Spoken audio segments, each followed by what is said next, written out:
Welcome and thank you for joining Live Conversations. This is the 13th episode, making the end of our very first season for year 2024. Hooray! I'm too excited, Ifoma. So for those of you who do not know, Live Conversations is a program from the stable of Maritime TV Africa that engages experts and stakeholders around the world in discussions on policies, development, and events within the maritime blue economy. My name is Ezine Azana. I'm your host, and with me today, as always, to facilitate the French translation is our very own Ifoma Wagbogo. Bonjour, Ifoma. How are you today? Bonjour, Ezine. I'm very well, thank you. And yes, it is very exciting. 13 weeks already. 13 Bonjour, weeks, chers how time téléspectateurs. flies. Exactly. Bonjour, chers téléspectateurs. Merci de vous joindre à nous sur cette 13e et dernier épisode de la première série de Live Conversations.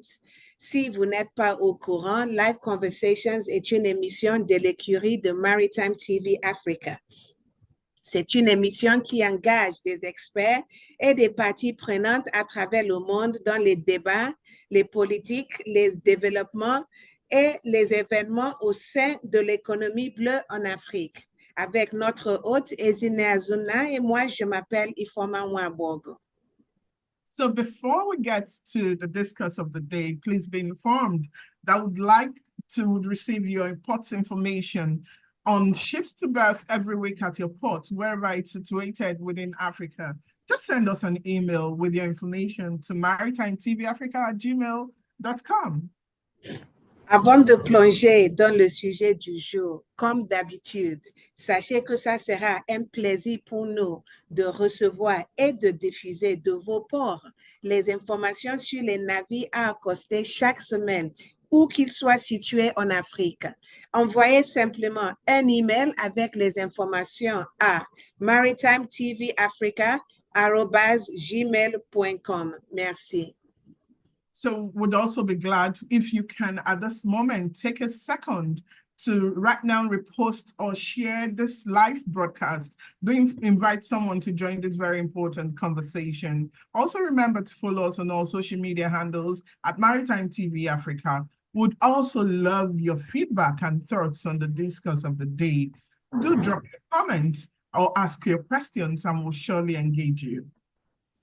Nous serons également heureux si en ce moment, vous prenez le temps de bien vouloir rediffuser ou cliquer sur votre bouton partage afin d'inviter quelqu'un à joindre cette conversation très importante.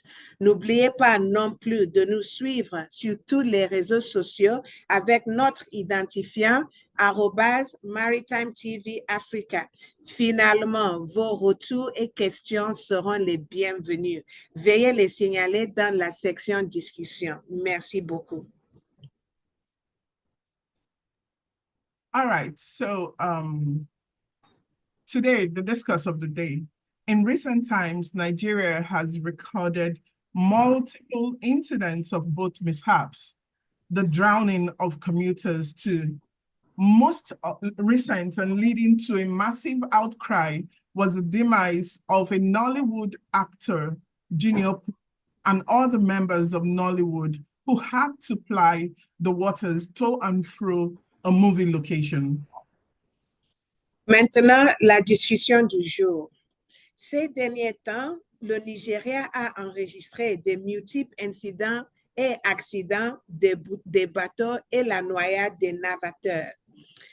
La noyade la plus récente, qui a suscité un tollé massif d'ailleurs, fut celle d'un acteur de Nollywood, Junior Pope, et d'autres membres de Nollywood qui ont dû signaler les eaux d'un lieu de tournage à l'autre. I'm sure you learned of that sad incident. I woke up and it was sad. And Maritime TV Africa would love to extend our condolences to the families of the bereaved and also to Nollywood. Yes, it was indeed very tragic, especially given the youth, the vibrancy of Junior Pope and the rest of the team. Yes, definitely our condolences to them. Ce fut un événement très, très triste et nous vous nous souhaitons les condoléances, nous présentons nos condoléances à la famille des défunts. All right, so the World Health Organization says that there were 6,584 deaths from drowning in Nigeria alone in 2020. Nigeria today ranks number 107 in the world on the basis of frequency of drowning incidents. Ifeoma, this is sad. This is sad, and something has to be done about it. Sure, I totally agree with you. L'Organisation mondiale de la santé, c'est-à-dire l'OMS, indique qu'il y a eu plus de 6500 décès dus au noyage au Nigeria en l'année 2020. Le Nigeria est classé malheureusement 107e au monde sur la base des fréquences des noyades, ce qui est très, très triste. All right, so in 2023, a boat carrying 250 people across the Niger River in Kwara State as they returned from a late night wedding hit a log of wood and broke apart. 108 of them died. In June 2023, 2 medical students on a visit to Calabar went on a boat cruise and died as a result of the mishap. There have been many more cases. Today, therefore, we'll be discussing safety protocols for the use of waters, preventing injuries and deaths by drowning. What is the right water culture or safety protocol? How do we keep safe as we commute or walk on water? What's the role of anyone and everyone within the location of an incident or accident? Above all, what is your own responsibility as an individual and the chief safety officer of your own life? Aujourd'hui, nous allons parler des protocoles de sécurité pour l'utilisation des eaux, prévenir les fractures et les décès par noyade. Quel est le bon protocole de culture et de sécurité de l'eau? Comment pouvons-nous assurer la sécurité de nos vies, principalement lorsque nous travaillons ou nous nous déplaçons sur l'eau? Quel est le rôle de chacun sur le lieu de tout incident ou accident? Par-dessus tout, quelle est votre propre responsabilité en tant qu'individu et responsable de la sécurité de votre vie? All right, so joining us today on Live Conversations is the Chief Inspector of Diving Nigeria, Mr. Julius Ugwala, who we just practically had to drive out of the sea this morning. Sorry about all you had to be through to be here with us today, Mr. Julius. Mr. Julius has over 28 years field and corporate experience in subsea, IMR and URF and diving/ROV operations. And he's worked in the construction, downstream oil and gas industries. As an expert, he consults for various companies facilitating subsea business improvement and strategic management. Ugwala is a founder, Diving Personnel Development Foundation. He runs Subweb Technical Academy, catering for the professional needs and bridging gaps in the oil and gas maritime blue economy. Welcome to Live Conversations, Mr. Julius. It's been really, really a long while we had you last on the show. I think that was 2020 or 2021, thereabout. Yeah, I think that was 2020. Live Conversations reçoit aujourd'hui l'inspecteur en chef de la plongée au Nigeria, M. Julius Ugwala. Il est également le fondateur de la fondation Diving Personnel Development. Il dirige également une académie technique répondant aux besoins de plongée du pétrole et du gaz et l'économie marine et bleue. Monsieur Ugwala a plus de 28 ans d'expérience pratique et administrative en matière de la plongée dans la construction et le secteur pétrolier et gazier. Bienvenue sur Live Conversations après un long moment, Monsieur Ugwala. Thank you. Yes, bienvenue, if I may add my own voice too. So let me just begin, and I hope you're comfortable enough to begin the conversation now, Susa. So let me just begin. The statistics, if depressing. The statistics, both mishaps, drowning, or deaths by drowning in Nigeria and other African nations. It's actually scary. How do you feel about this situation as the Chief Inspector of Diving in Nigeria? Monsieur Ugwala, il existe des statistiques très effrayantes sur les incidents de noyade et les morts de noyade et les blessures sur l'eau en Afrique. Que pensez-vous de cela en tant qu'inspecteur-chef de la plongée au Nigeria? Good morning, madam. Thank you very much for this great opportunity. Actually, I am not too happy with that situation to see incident happen. But the saddest story is that these incidents are actually avoidable. It's not a good thing seeing our children, seeing our friends, our father, finding themselves in such situation. We are not too happy with it. I, as a person, I'm not happy with it. It's possible that we can eliminate drowning to its minimal. It's possible we can reduce it as minimal as possible, if not stopping it in totality. Thank you. Merci pour la question, madame. En fait, je suis attristée par ces incidents et leur fréquence. Et à vrai dire, ce qui me rend le plus triste, c'est que les incidents sont évitables. En plus, si la culture de la sécurité est appliquée de manière appropriée autour des rivières et autres zones aquatiques, de nombreux incidents ne produiraient pas. Nous pouvons réduire la fréquence des incidents et c'est cela qui me rend vraiment triste.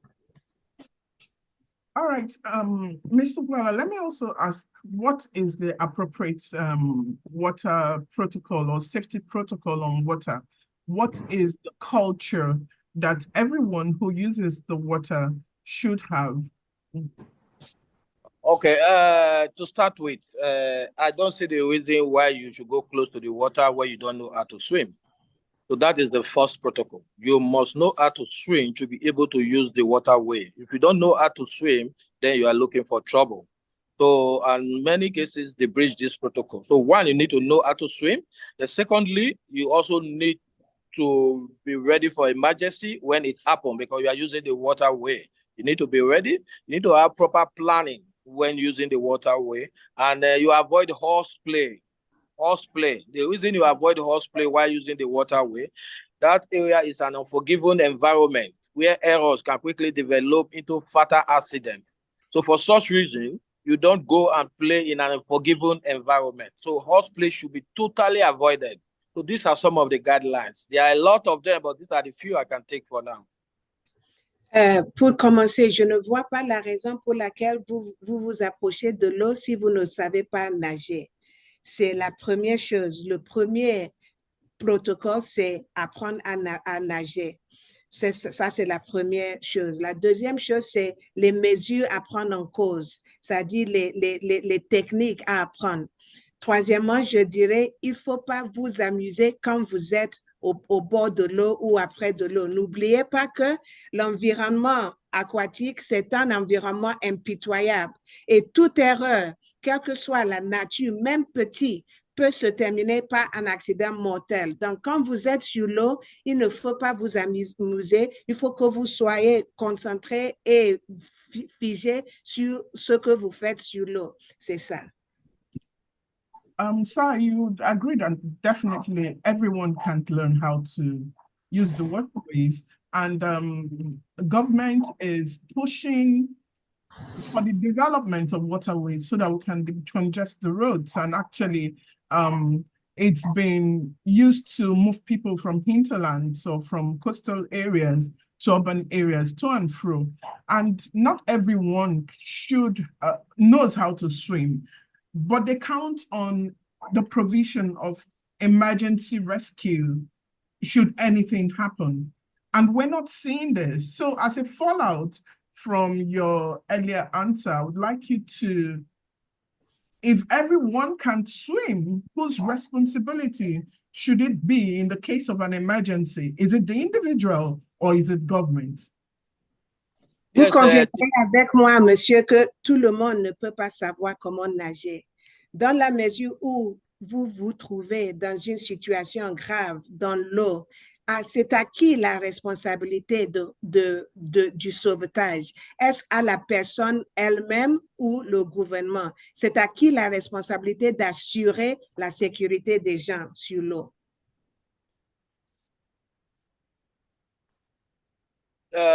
Thank you, Madam.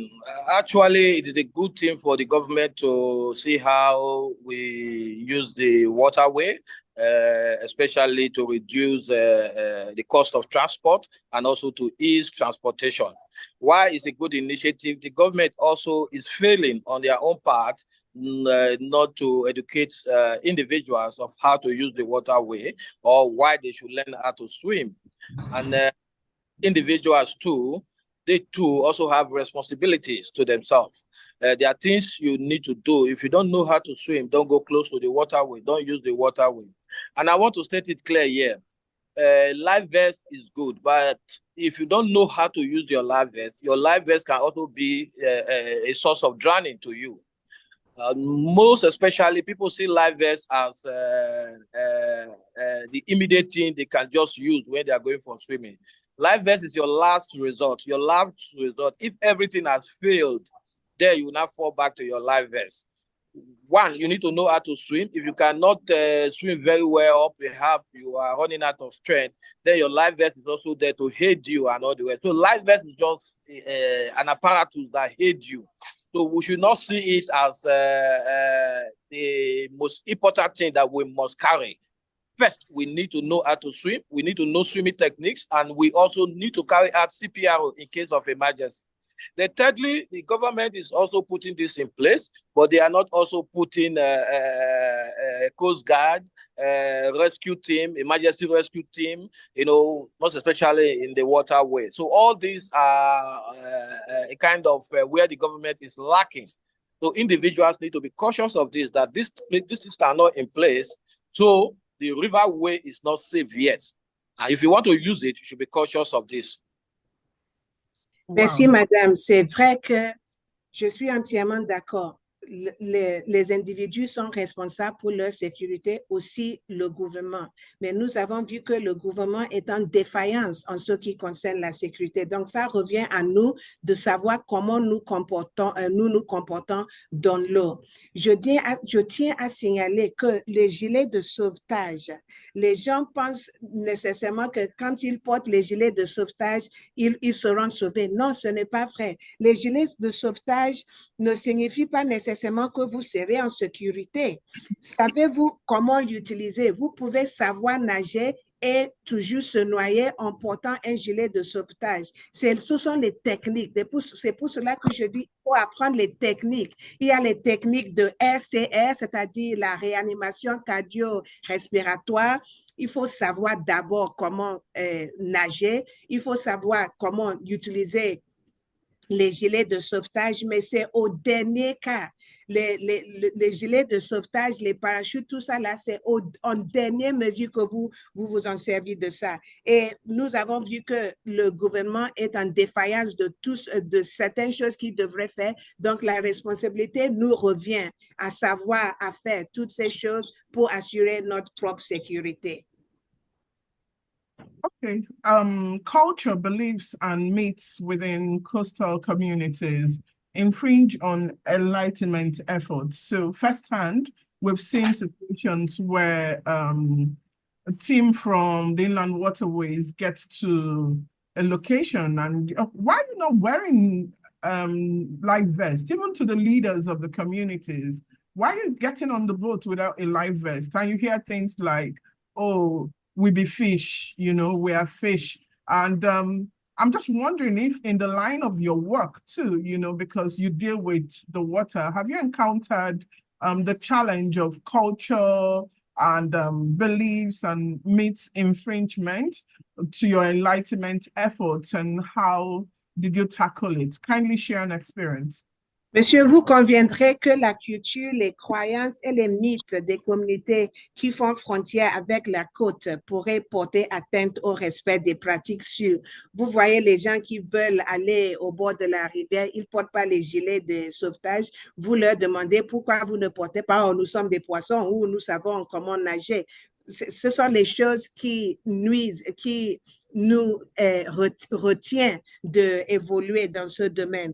Avez-vous fait de telles expériences au cours de votre travail? Veuillez partager un peu de votre expérience avec nous. Yes, I will start by ignorant is demonic.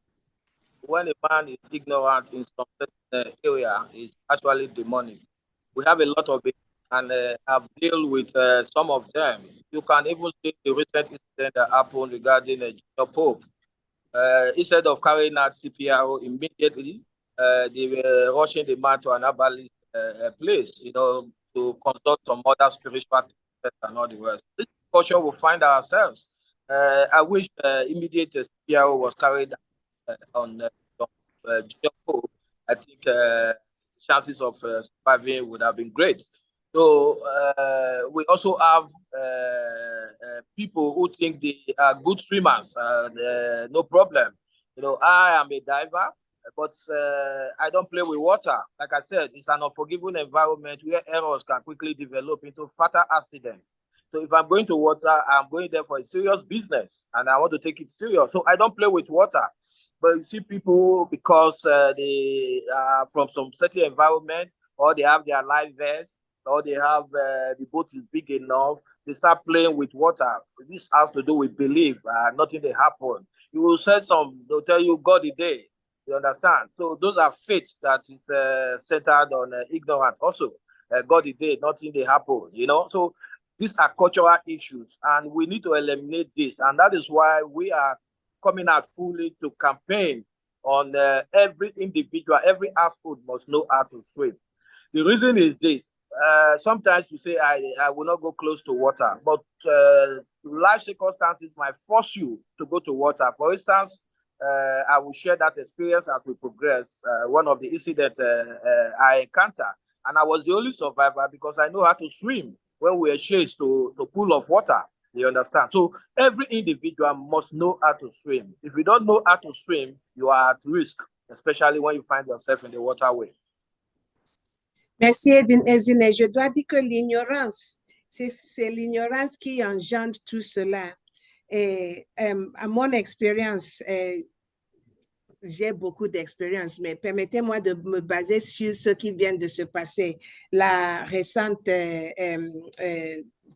le récent incident avec Junior Pope, l'acteur de Hollywood. Le rôle que jouent les croyances est clair, car au lieu d'essayer de pratiquer une RCR sur lui, réanimer le monsieur ou toute autre technique de sauvetage disponible, ils l'ont d'abord amené chez un médecin traditionnel, soit un marabout, croyant qu'il y avait une déesse ou quelque chose qu'on devrait apaiser. Ce sont les croyances qui nous... Moi, je pense que la croyance culturelle là, a contribué à 80% au décès de Junior Pope et ses homologues.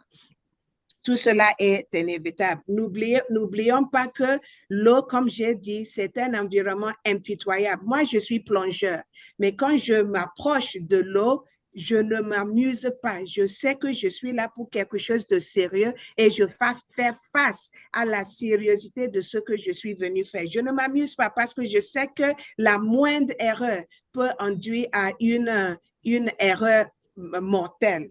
Donc, nous avons une foi, les gens vont te dire, oh, Jésus est là, ça est là, mais c'est la foi qui est basée sur l'ignorance.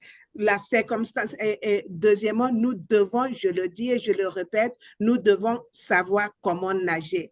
Vous pouvez dire, je ne vais pas m'approcher à l'eau, mais les circonstances de la vie peuvent vous amener là où vous êtes. J'ai eu un incident où j'ai failli perdre ma vie, je vais parler de ça un peu plus tard. C'est parce que je pouvais nager, c'est pour cela que j'ai pu m'en sortir. Mr. Ugwala, let's talk about first responders. Should everyone who uses the waterway and lives around it or lives around it double actively as a first responder? Why should that be? Parlons des premiers intervenants.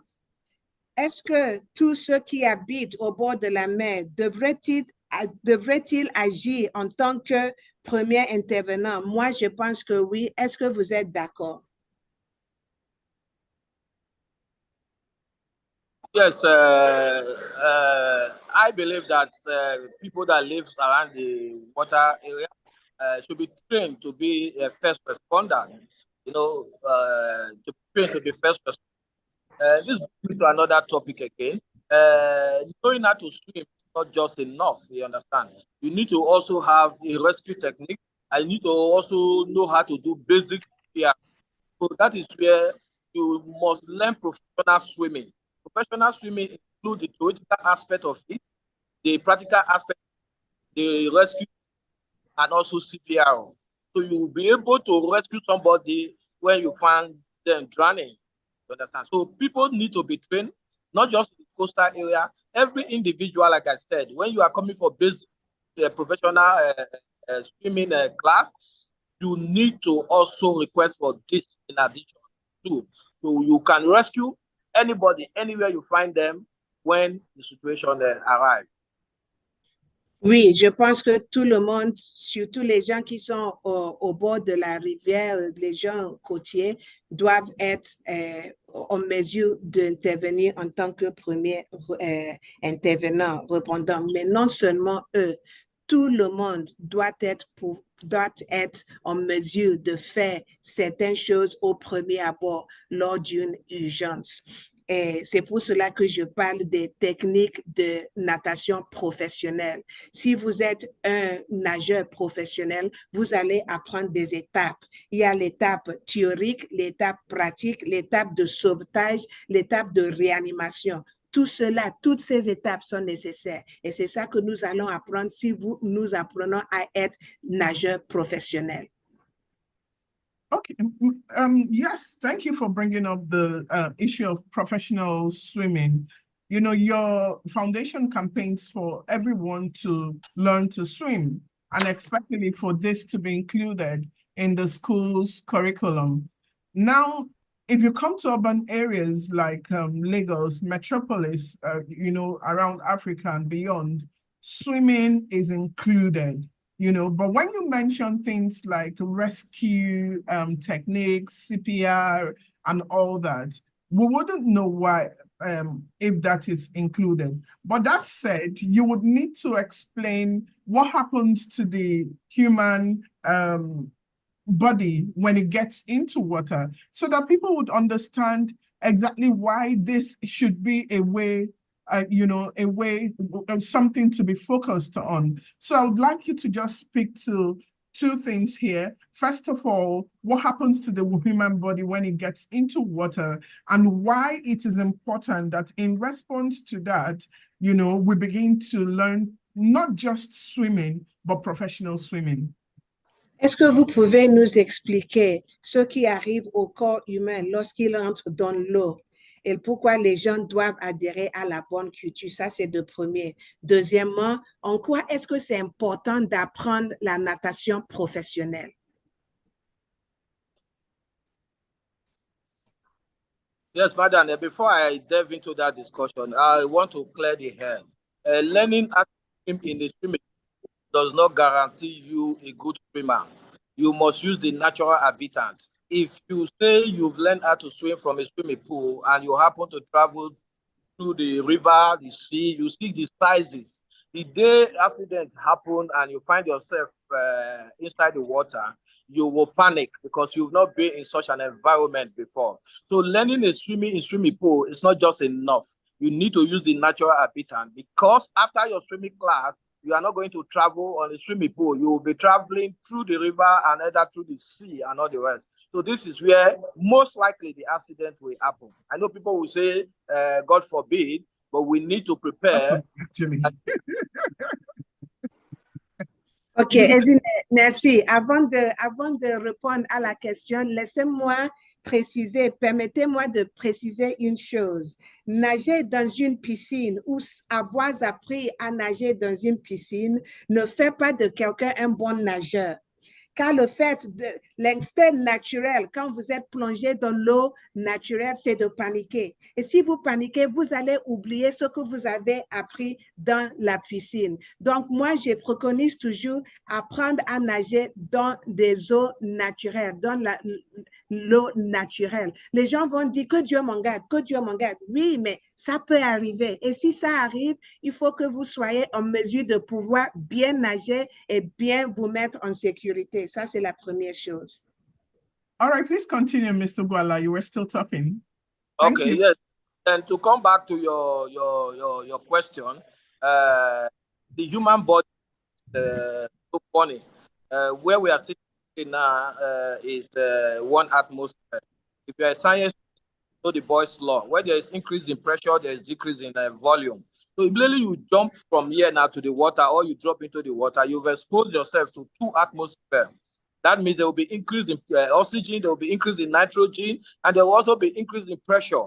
What is acting on me and you is 14.7. Immediately you jump into the water, your pressure will become about 29 acting on you. So you need to know all this and how your body reacts to it.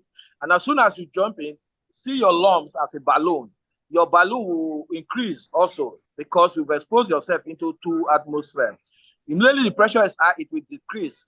And if you are coming out, it starts increasing again. That's why you see when people are underwater, they just pop up. The pop up of the water, they have the possibility of rupturing their lungs. They might damage their lungs.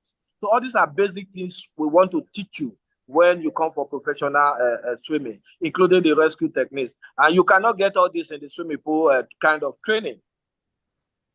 Puis, le corps humain est créé pour vivre dans une telle atmosphère, c'est-à-dire l'atmosphère que nous sommes actuellement.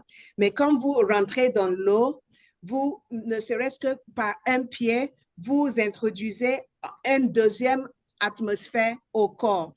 À chaque 33 pieds d'eau, le corps entre dans une autre atmosphère. Et il y a augmentation des gaz, d'oxygène, de nitrogène, et le corps est affecté. Le niveau de l'oxygène, ça change. Et si vous revenez à la physique des temps passés, à la loi de Boyle, qui dit que l'augmentation de pression entraîne une diminution de volume, c'est comme ça que c'est ce qui arrive à notre corps. C'est ainsi que nos poumons réagissent. Dès que nous sautons dans l'eau, les poumons sont comme un ballon, ça se gonfle. C'est pour cela que si ce n'est pas bien fait, ça peut rompre. C'est comme ça. Donc, ce que nous enseignons, c'est de comment étudier ça, comment voir comment le corps change, comment ça nous affecte, s'il y a infection et tout cela. Et c'est ça qui agit sur nous. Actuellement, nous sommes à 14, quelque chose de pression. Mais si nous rentrons dans l'eau, ça change directement à 29. Donc, c'est une augmentation de pression. So hyperbaric medicine should actually be responsible for catering for injuries from swimming or drowning, and a few other water sicknesses, or injuries. Now, my question would be, are we now equipped with enough hyperbaric doctors and facilities in the country? You're the chief inspector of diving, and you should know. Yeah, vous êtes le chef inspecteur de plongée. Le médecin hyperbar devrait agir ici, jouer un rôle. Sommes-nous équipés de suffisamment de médecins et d'installations hyperbar pour prendre en charge les blessures liées à la natation ou aux quasi-noyades? Yes, we actually lack hyperbaric medicine in Nigeria. Yes, the last time I checked, I think we have about 15 hyperbaric doctors, and we only have one hyperbaric center which is located in Kogi State. So we don't have anyone in Lagos, neither in Port Harcourt. Worry. Some of these pressure injury or underwater injury like barotrauma, where blood start coming from your ear due to pressure injury and all the rest, these are supposed to be managed by hyperbaric doctors. But sadly, we take them to the usual doctors and all the rest. Not that they cannot act, but they are not equipped to handle that kind of pressure injury or injury that is related to water. So this is where we need more of the hyperbaric doctors and also an hyperbaric center, especially in the coastal area, Port Harcourt, Lagos, Warri, all over the south and all the rest, including other places, because we have a pocket of water towards the north also. So barbaric medicine need to be encouraged in Nigeria. Nous devrons vraiment encourager la pratique de la médecine hyperbarique. En ce qui concerne les médecins hyperbares, oui, nous en manquons dans ce pays. Au dernier compte, j'ai pu compter 15 comme ça, alors que nous en avons vraiment besoin. Il est regrettable qu'en cas de blessure, de quasi-noyade, les gens sont amenés à des médecins généralistes dont la connaissance sont évidemment limitée. Et nous avons également besoin d'un centre, des centres. Il n'y a qu'un centre hyperbar qui se trouve au Nigeria, à Kogi. Mais vous imaginez qu'un peu partout dans le pays, nous avons de l'eau partout. Donc, vraiment, il nous faut des centres, des installations hyperbar afin de pouvoir aider les gens au cas d'urgence. How can people who want professional training key into, especially for swimming or diving, key into what you do at the Subweb Technical Academy? I also know you offer scholarships for people from coastal communities, women and males. You offer training free of charge. Would there be such opportunity through the diving Personal Foundation, Development Foundation?